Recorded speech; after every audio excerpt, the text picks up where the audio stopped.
Why does Trump bring hostages home and Joe Biden did not? We'll discuss that tonight. Breanna Morello joins us. We have so much to talk about, from judicial activism to the world going crazy. Are we going to see the end of the war in Ukraine? All that coming up on I'm Right.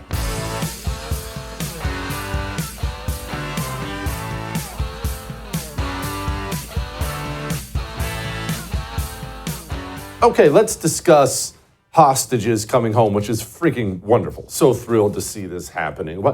Why are Americans coming home? What's going on right now? First of all, before we get into that, let's discuss this.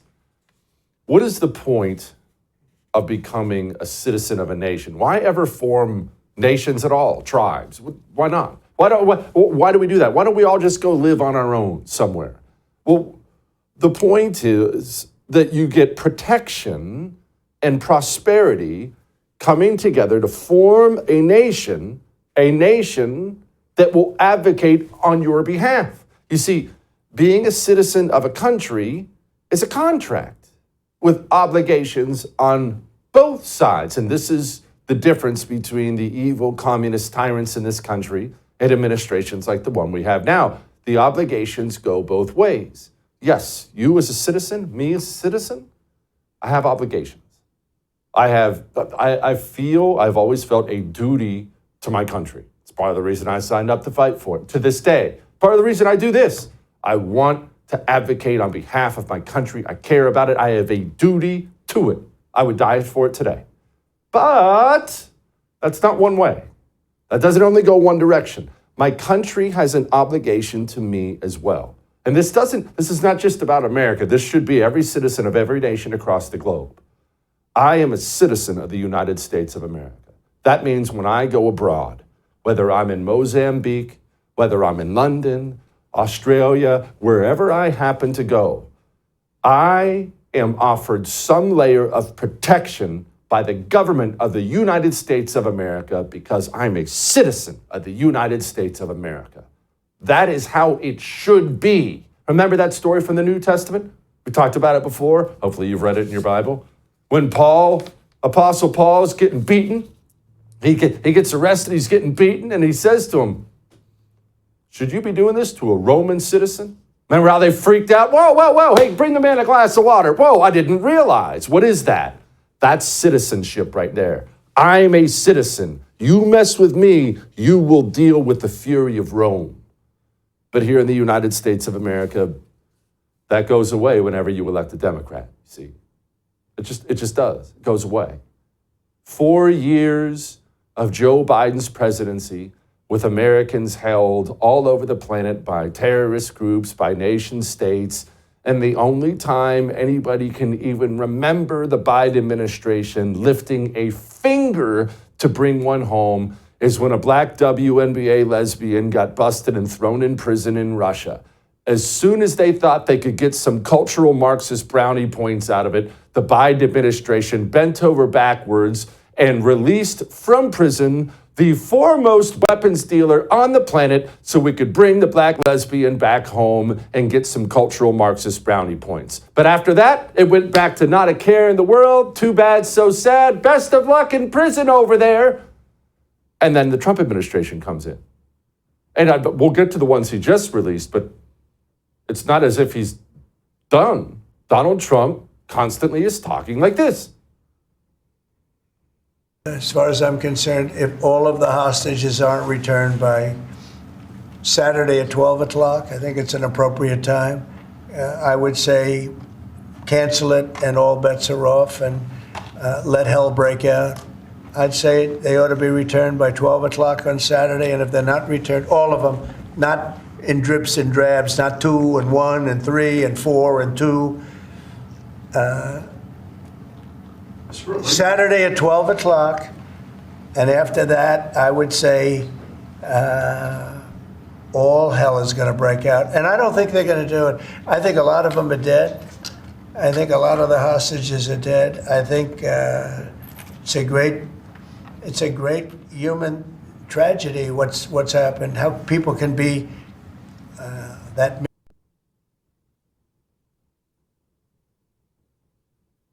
I want you to know something. I know you like hearing an American president talk like that. I like hearing an American president talk like that. But this is yet another thing that should not be a partisan issue. You, an American citizen, if God forbid you are ever abroad and Russia, Hamas, whoever gets their hands on you, you have every right to expect every single American president to speak about you exactly like that. That should be the base expectation of every single American president. You are the commander in chief. Me, the citizen, I have a duty to the country. I will fulfill that duty. You have a duty to me as well. You look out for me. You protect me, and you let anyone know who would harm a hair on my head, even though I don't have any left, that all hell will come down on them if they do so. That is part of citizenship, and I hate that we don't have it when Democrats are in office. And I love that we have it now. And I loved Mark Fogel, a teacher. The dirty Russians got their hands on him 4 years ago, wrongfully detained in a Russian prison, not exactly a great time. Donald Trump gets in. 3 weeks later, boom, Mark Fogel's on a plane home. Here he was last night. I feel like the luckiest man on earth right now. And I want you to know that I am not a hero in this at all. And President Trump is a hero. Thank you all. And I love our country. And I'm so happy to be back here. And I wish I could articulate it better. You've done beautifully, and he's got a great mother. And when I saw the mother at a rally, she said, if you win, will you get my son out? And I promised. She's 95 years old. And I said, we'll get him out. And we got him out. Isn't that wonderful? And why does Trump get him out? How'd that happen? How did that happen? Well, you know, I'm a father. Stay with me on this. Maybe you're a father, maybe you're a mother. I'm a father. And to be honest with you, I don't think I'm a very good one. If you ask me, I don't think I'm a very good one. But the people around me, my wife included, think I'm a great one. Oh, you're the best dad, best dad. And you know what I am? I care. I love them. That's what I am. All my failings, all the ways I've gone wrong, if you just care, that'll get you a very long way as a father. You might even find yourself raising a couple fine young men like I am. Why does Donald Trump, as president, why is he so successful? We did this last time, too, during his 4 years. Why is he so successful bringing Americans home when they are kept abroad? He cares. That's it. He cares. He doesn't get in and check the poll numbers when someone puts something in front of his desk. Hey, Mr. President, we have a Mark Fogel helped over there in Russia. It doesn't immediately become political. Well, we have the midterms coming up. Have we poll tested this? Do we know what the Latinos think about? There's none of that. Just genuine care. And oftentimes, look, you want to be a good president? Maybe that's all it takes, is caring enough. And Steve Witkoff, U.S. Special Envoy, said he's not done. John, I would say to you that the president's policy on Americans that are held abroad is that we leave nobody behind. It's very, very similar to the military credo. Leave nobody back on the battlefield. And that's how he feels. And so I think that you'll see a president who is extraordinarily proactive in seeking all hostages to be released who are being held in. That's wonderful. And you know what's sad is that it's wonderful, because we should always expect every American president, the ones we love, the ones we hate, the ones we vote for, the ones we don't, every single American president should conduct themselves exactly this way when our citizens are held or harmed abroad. So good for us, good for Donald Trump. Thank you, Mr. President, very much. Please keep continuing to bring them home, and please keep caring. All that may have made you uncomfortable, but I am right. We have an amazing show for you right now. Hans Mahncke joins us in just a moment. Before we get to Hans, let's get to the expense reports you have to do. Aren't they the friggin' worst? I have a one-man show. It's just me. Aubrey, my wife does the books, but it's just me. I'm the only one with expenses out there, flight here, hotel there. And it's a nightmare then. When she does expenses, you know what I'm in for? A day of text messaging. What category does this go? It's awful. Well, it used to be. Now we have the Ramp corporate card. The Ramp corporate card does it all for you. Doesn't that sound nice? Does it all for you. Categorizes everything. You're not chasing down this receipt. That Ramp does it all for you. Make your life easier. How much time would you spend? How much money would you spend if you didn't have to stress it? So, for a limited time, listeners of this show can get $250 when you join Ramp. Just go to ramp.com/Jesse. That's ramp.com/Jesse. Cards issued by Sutton Bank, member FDIC. Terms and conditions apply. We'll be back.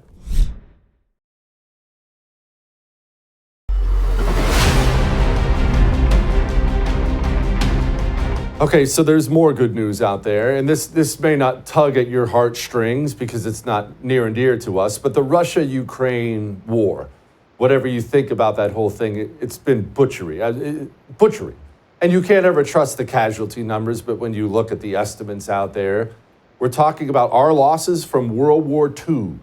That's the kind of butchery we've seen. Well, we wake up this morning and find out Trump had a long phone call with Putin, and the end of that war has begun. Negotiations have officially begun. Let's get this whole thing stopped. Stop losing all their blood. Stop losing all our treasure. Joining me now, Hans Mahncke, author of the book Swift Boating America. Hans, no matter what, this is a good thing, and I really question anybody who says it's not. This is a great thing. The thing that frustrates me about this is that it didn't happen 8 years ago. And of course, Trump's hands were tied with this whole Russia collusion hoax, that whole mess. He wasn't able to unleash his superpower, his negotiating power, his leverage, all the stuff in his toolbox. He wasn't able to do that. And we see that he can now. He did today. And we're already seeing the results. Hans, help me understand, pretend like I don't know anything about politics in America, and I just showed up yesterday. Why the two totally different approaches, the Biden presidency versus the Trump presidency, when it comes to Ukraine, Russia? Why doesn't everybody want the carnage to end? Why isn't negotiating a peace just kind of the normal way they talk? Why so different? I think it's multi-causal. So you have a lot of stuff going on with old Cold War style people where their whole mentality is Cold War. The Russians are bad no matter what. So you have that. You have the corruption. Remember, you had these CIA bases in Ukraine that no one was told about until recently. That was a big secret. There's a lot of Biden corruption going on in Ukraine. There was a lot of general corruption going on in Ukraine. There was the whole U.S. aid thing going on in Ukraine. So it's a lot of stuff to cover up there that people just don't want anyone to find out about.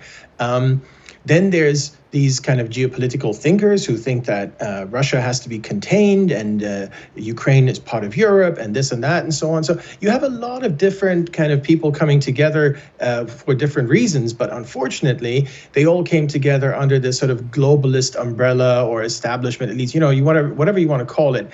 And all of those people coalesced sort of under Biden, and they were all pulling in the wrong direction. And, finally, that's being corrected. Okay, Hans, let's switch gears and talk about something that just makes my blood pressure go through the roof. The whole Chinese spy balloon thing. For those who may have forgotten, the United States government under Joe Biden detected a Chinese spy balloon when it was over Alaska.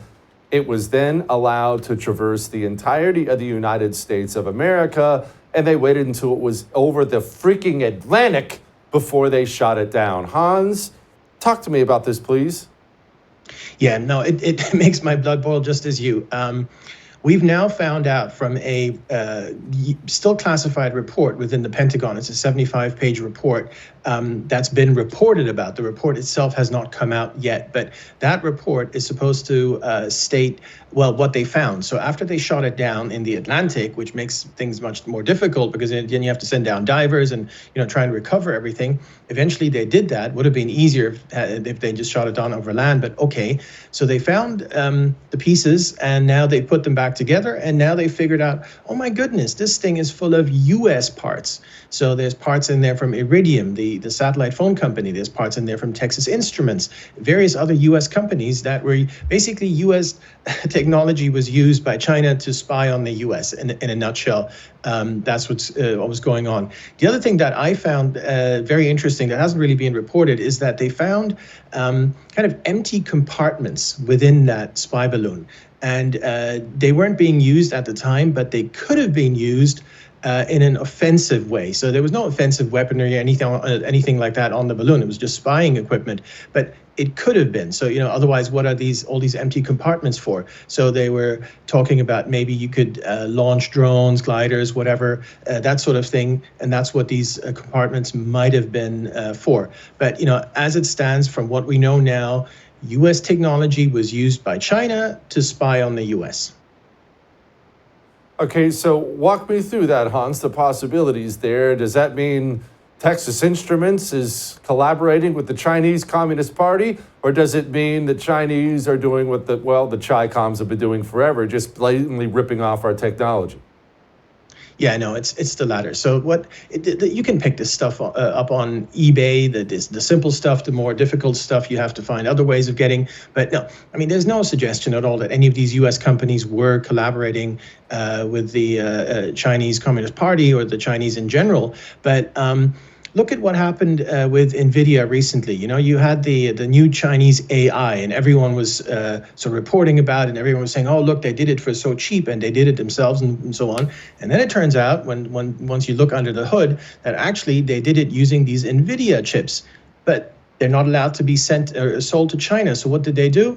They went to Singapore and bought, I think, like 50,000 of them or something like that. So it's very easy for them to source, even if there are sanctions, if there are export restrictions and so on, it's very easy for them to go elsewhere and to other markets and find this stuff.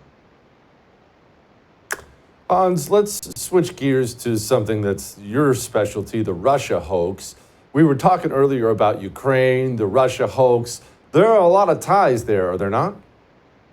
Oh, massively, very, very much so. I think, first of all, the most important thing that's always kind of overlooked, especially by legacy media, is that the Ukraine war did not start in 2022. It started in 2014 under Obama.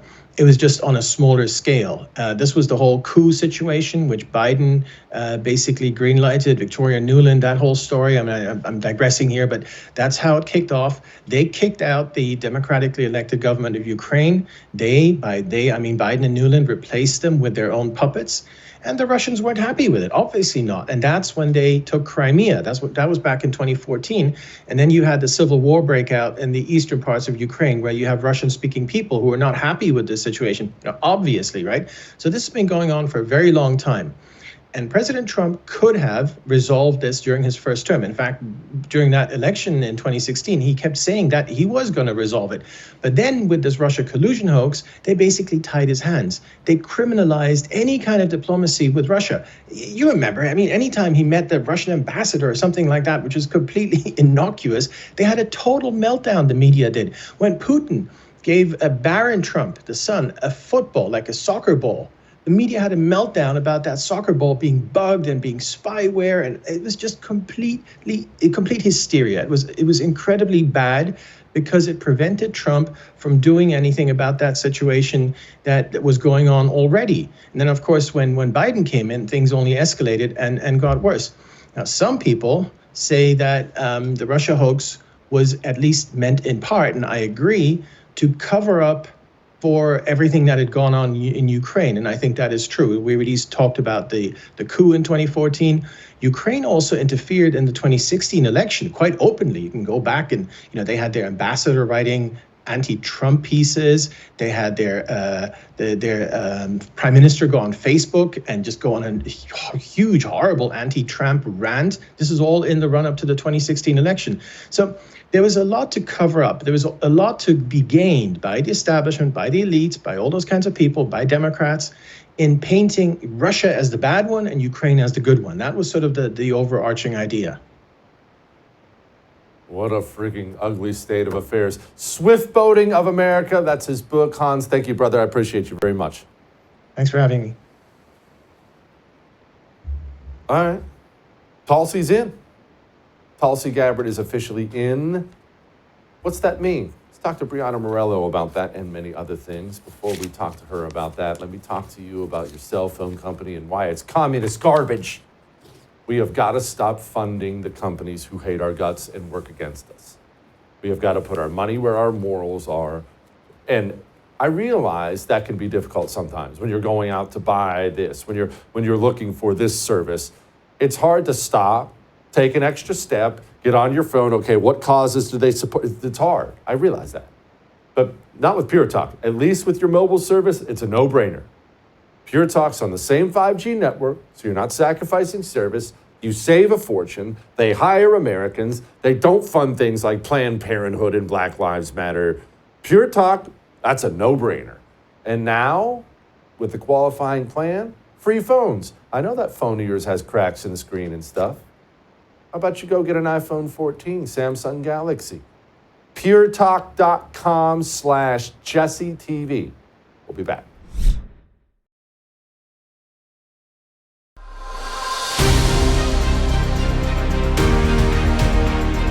Tulsi Gabbard is in.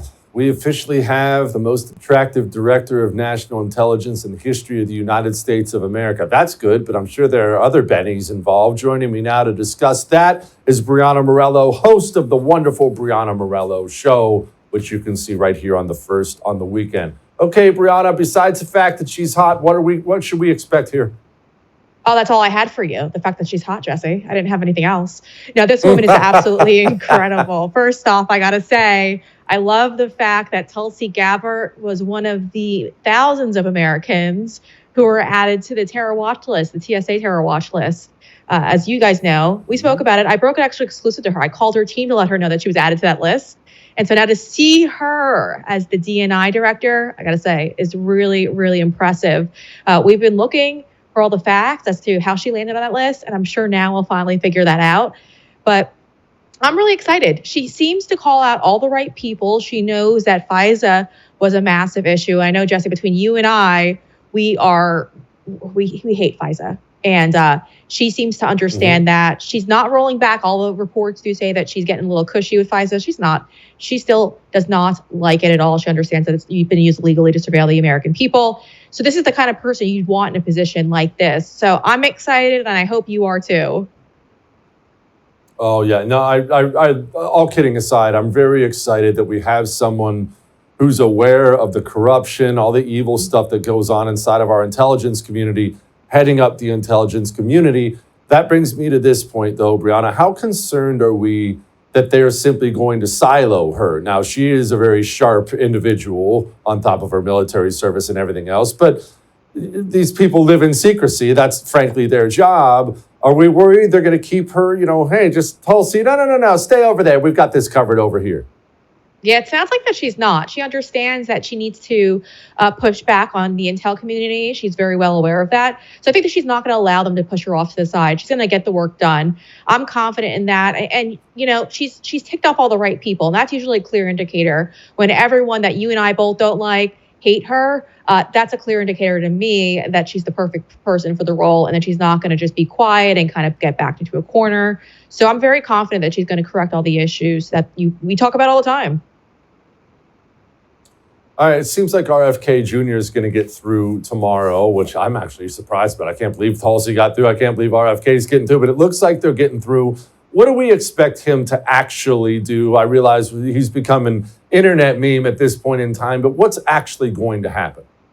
Yeah, well, I mean, I'm hoping he can make America healthy again. It's outrageous that this country has become so unhealthy, and I think he understands all of that. He used to be the left's hero until they realized he was anti-vax and he was pushing back against big pharmaceutical companies. So I think he's going to continue to do that. I think he's going to get through, and I think he's going to continue to push back against all these companies that have destroyed this country and destroyed our health. So I'm hopeful that RFK is going to do just that. We'll see. Did he talk a big game over the last couple of months? We'll find out. But I also really do hope that he stays true to his word, because we've got a big issue on our hands. These pharmaceutical companies are intentionally making Americans sick so that we become forever patients. And the clearest indicator of that is food. Jesse, I talk about it all the time. I lost 30 pounds from no longer eating processed food to going to a carnivore only diet. And so many Americans I know are doing the same, and they're having great results. It's not for everyone, but it just goes to show that the food we're taking in is probably poison and it's killing us. So carnivore only. Where do chips fall in there? I really like chips. Sorry to break the news to you. You do keto, so you understand. Oh, yeah, obviously. Very strict about the whole thing. Okay, Kash Patel, God only knows when he's going to get in there, because Dick Durbin keeps stopping him. Why would Dick Durbin be so concerned about Kash Patel? Oh, Kash Patel's the major threat. Kash Patel understands where all of the people who need to be purged out of the federal government are. And so they're trying their best to play the long game in all of this. The FBI is afraid of Kash Patel because he's got the experience as a prosecutor, and he also understands what needs to be done to purge these awful communists from the FBI. The Democrats, for example, have done a great job. Here in our Florida offices, our field offices, they've put Trump haters at the very top of these field offices. And then they've infiltrated other parts of the department. So they know that they're on limited time at this point. So getting rid of Kash Patel is what they're hopeful for, but they don't have anything. Kash Patel is going to get confirmed. There's not a single negative thing that you could say about this guy besides the fact that he wrote a book about going after the deep state, and that's all they seem to have. Otherwise, they're just sitting here spewing lies on this man. So I think he's going to get in. It's just a matter of when they finally let him to get in. Okay, he gets in. Pam Bondi's already in. Do government people go to prison? I realize we have a bunch of resignations and firing and things like that, but that's not enough. That's not near enough to save the country. If we have 4 years of resignations where we haven't saved anything and we're finished, are they going to send people to prison? I'm talking about government people, not January 6 meemaws. Jesse, I agree with you. You put out a great tweet the other day about all of this. They need to go to prison. Pam Bondi, this is the ultimate test for Pam Bondi. I know a lot of people seem to be very confident in her. I was very lukewarm about her because I know in Florida she did support red flag laws. And when it came to other critical cases, the Zimmerman case, she wasn't very conservative, we'll say. So I was never really confident in her. Now, I don't have much in the negative to say about her, but I wasn't very confident. So we'll see. I mean, the fact that we're just firing people at the FBI who might have leaked about the ICE raids that were happening around the country, might have leaked that. It shouldn't be just firings. These people need to go to prison. I mean, God forbid if one of these ICE agents would have been shot in the process of all of this or attacked because you let these gangs know that they were coming for them. I mean, people could have died from this. This is a very serious issue. So we'll see if she's willing to file charges against these people. But we need them to be dragged off to prison. These are evil human beings. They don't believe in the same things you and I believe in. They're communists. They're nasty human beings. And they belong behind prison bars. Whoever becomes the next president of the United States, let's say it's not a Republican, if it's a Democrat, we're just then going to go back to the old way of doing things. So we need to create fear in any elected official, anyone who works in government, that this will be you if you decide to betray the American people. Tell me about New York Democrats, Breanna. They're all criminals. All of them are criminals, Jesse. I've been covering them for years now. As you know, I'm a New Yorker, a recovering New Yorker. And I sat here and watched the corruption unravel. And there was little outrage because they have the media on their side. But there's been plenty of pay-to-play schemes throughout the years. And we all know that they are gunning for President Trump and anyone in his administration. So I'm suggesting that Pam Bondi launch an investigation into these people and start going through their books. It was back in, I believe it was 2018, when New York Democrats took in $1 million donation from the Hospital Association. And then just days later, Andrew Cuomo, I should say, signed off on expanding the funding for Medicaid, which meant that there was an extra $140 million in payouts that were given to anyone who was filing these Medicaid claims. So the hospitals, nursing homes, potentially. So that's a crazy investment, right? You donate $1 million to the New York Democrats, and in return, you get $140 million in additional funding. And that's at the expense of taxpayers. And just there, Kathy Hochul's also been accused of several pay-to-play schemes involving her husband and other people as well. And it also was with Andrew Cuomo when he was a governor as well. I mean, I could count off the top of my hand at least 5 instances in pay-to-play schemes between those two alone. Now, if you want to go after people like Letitia James, let's say Alvin Bragg, they were probably in on a lot of these discussions. And so I would say, let's try to get people to flip. The person who I'd probably gun for first is Andrew Cuomo, because we know he's weak. We know he's angry at Democrats for abandoning him and throwing him under the bus. So let's launch those investigations. It's only a couple of years old, so the statute's not up on those. I mean, the most recent one, I believe, happened in 2019 with Andrew Cuomo. So let's start investigating. Let's go after these criminals. Yeah, no doubt. Breanna, talk soon. Appreciate you. Thank you, Jesse. Now, let's talk about getting a great night's sleep, shall we? I love sleep. Dream powder from Beam makes sure I sleep every single night. It's a cup of hot chocolate, see? It tastes delicious, but it's got things in it. Natural things, melatonin, it's completely drug-free. I sip on a cup of hot chocolate any night I need to sleep, and I sleep well, but the more important thing is I wake up well, meaning I wake up feeling good. Normally, when you take things to sleep, you know exactly what I'm talking about. You wake up and feel like garbage. No more. Go to shopbeam.com/Jesse Kelly. Get you up to 40% off. We'll be back.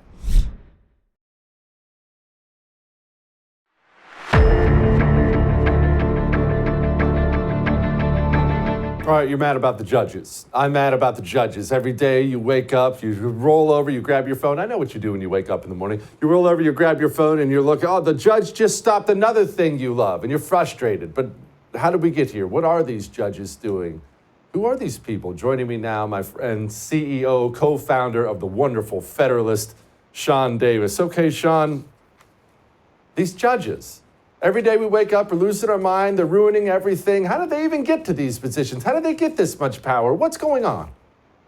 Yeah, it's a great question because they don't actually have the power that they're claiming for themselves. So if you look at how our judiciary is put together, at the bottom you've got federal trial judges, we call them district judges, and they're given authority over a small geographical region. You'll have one maybe in East Texas, you'll maybe have one in West Texas, there's one in upstate New York. They don't have national power because what our founders did when they created the judiciary is they created the Supreme Court, and they said, hey, Congress, you can create inferior courts below that to help the Supreme Court out, because obviously they're not going to be able to handle every case around a nation as big as the United States. And so they created these little district courts and gave them pretty circumscribed power in that area. And what has actually happened in say, the last 15 to 20 years is these inferior federal judges in federal districts have decided, we have the power to block anyone and everyone from doing anything we want or don't want around the entire nation. And it's completely lawless. It's contrary to the Constitution. It's contrary to the way our laws are written and the way the judiciary was created. And we're getting pretty close to the point where the rubber's going to meet the road and this nonsense is just going to have to stop. Okay, that's actually what I wanted to talk to you about next.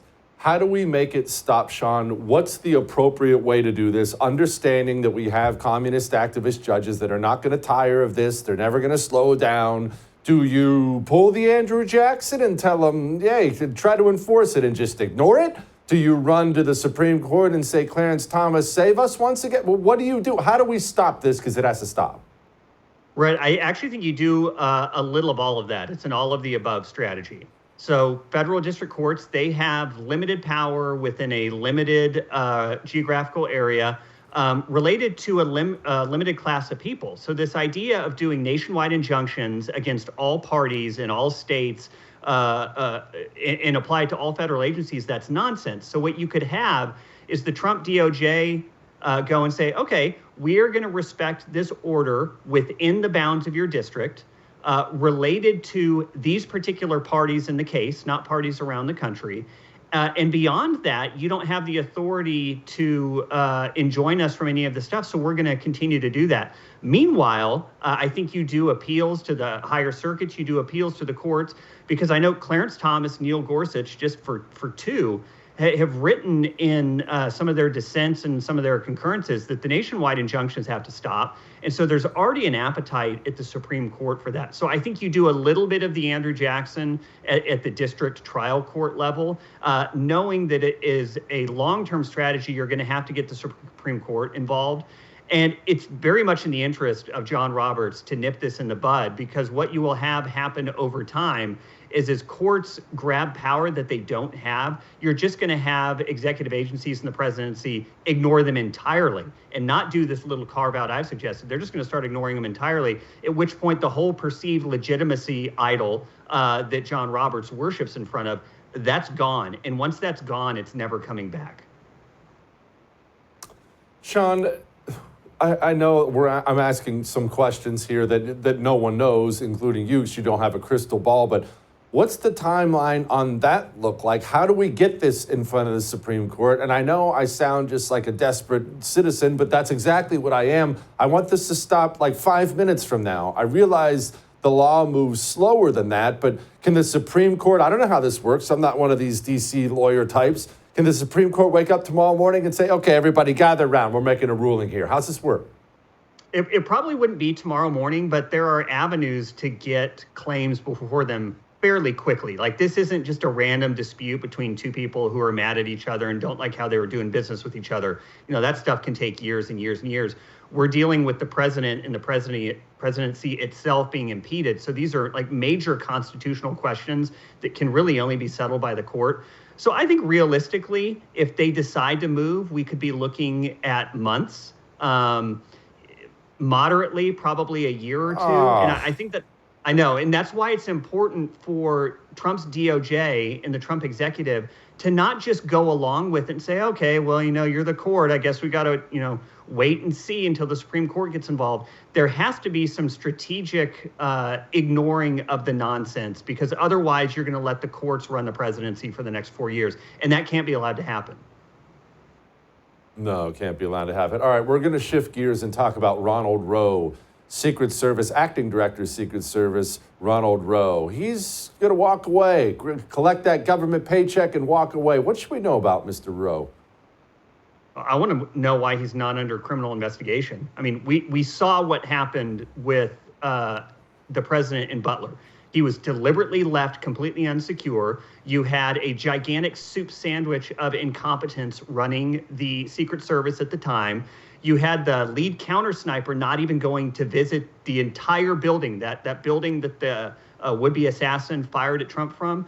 The guy running counter sniper ops for the Secret Service didn't even bother to set foot on it or go over there and see the point of view over there.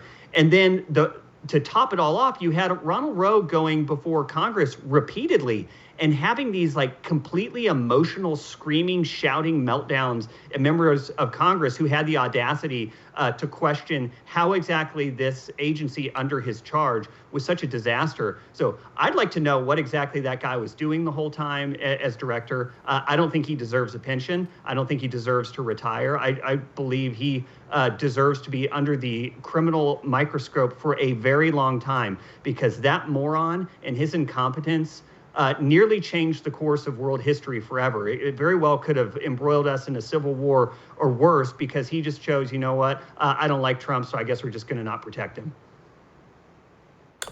Sean, you say incompetence, and I'm not arguing with you at all, but if I'm the type of person who believes this federal government is evil and criminal, and I look at things like you just pointed out, the top counter sniper doesn't go visit the rooftop that's 148 meters in an elevated position away from the subject I'm supposed to protect.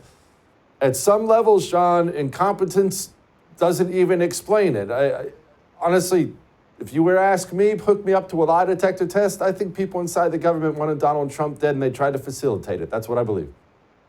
Oh, I don't disagree with you at all. It's the frame that I use, I call it strategic incompetence. So you had a bunch of morons at basically the line level doing the actual work. The guy who's the lead counter sniper, I think he'd been in the job for 6 years, had no prior military experience, which, I don't either, but I'm also not leading a counter sniper unit. And I think generally, if you're going to be leading counter sniper operations, maybe you should have been a sniper at some point in your career, doing that for a living in hostile combat zones. So I think the people at the actual work level were incompetent. I believe the people above them making decisions were malevolent and malicious. And it's why the Trump detail was denied for years their request for more security. It's why from DHS on down, from Mayorkas on down, they said, no, you don't need any more resources. We're going to give all those resources to the first lady, 50 miles away, not the guy who was a former president is going to be the next president. So I think you had malevolence and maliciousness at the top, deliberately starving him of resources. And then I think they knew they had a bunch of morons below them incapable of doing the job, and they were just happy to let that run its course.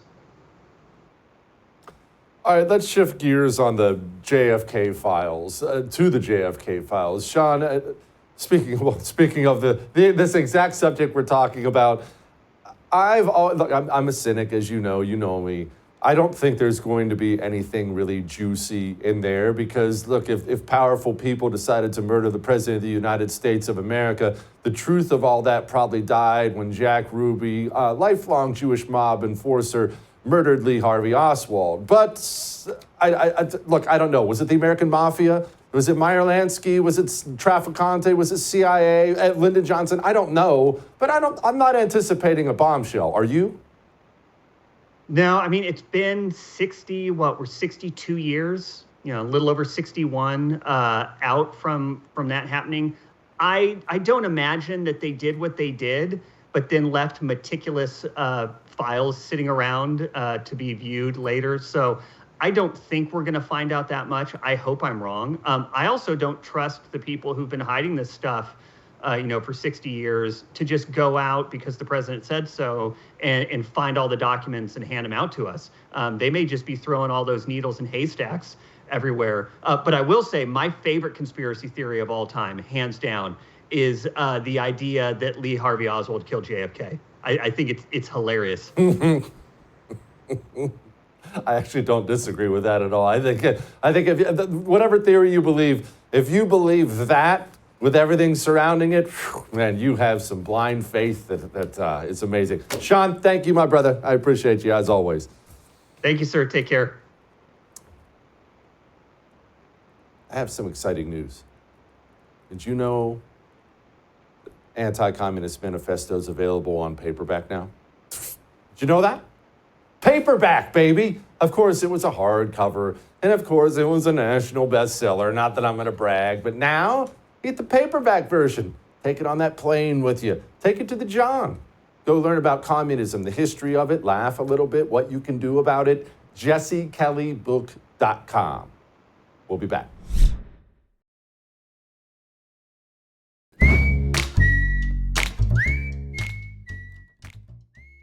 All right, it is time to lighten the mood. And I love making fun of CNN. Don't you? Don't you have a good time making fun of CNN? And Anderson Cooper is one of those types I've always enjoyed mocking because when I think about Anderson Cooper, I think about how he tries to present himself always as this serious journalist.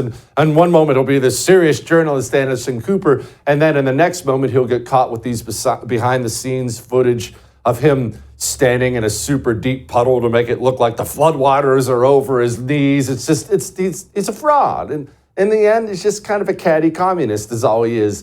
And he kind of lost it on Chris Sununu last night. Where's the proof? You're waiting. You're not going to be satisfied till he shows up with 10,000 pages. But we're talking about 10,000 pages. Yes. He's giving very specific things, yes, but he's not actually giving any evidence of that. It's all going to come because what they also said was, if we have to go to Congress, we'll go to Congress. Right, but we'll show where it is. Some of the details that have come out, like the $59 million spent on luxury hotels, it's actually not. Talking about the FEMA money that was abused for migrants. That was. Yeah. FEMA money for migrants, that's okay now? No, I'm not saying it's okay. I'm not saying it's okay. Don't put words in my mouth. So would you stop that? Would you stop that process? Don't be the portray. What I'm saying is every now and then the mask slips. See you tomorrow. I would thank you for coming to my YouTube channel, but I know how brilliant it is, and I know you love it here. So subscribe and watch. We're going to start really ramping things up and putting some funny stuff, some interesting stuff out there, some collaborations. Either way, my YouTube channel is officially the place to be. So stick around.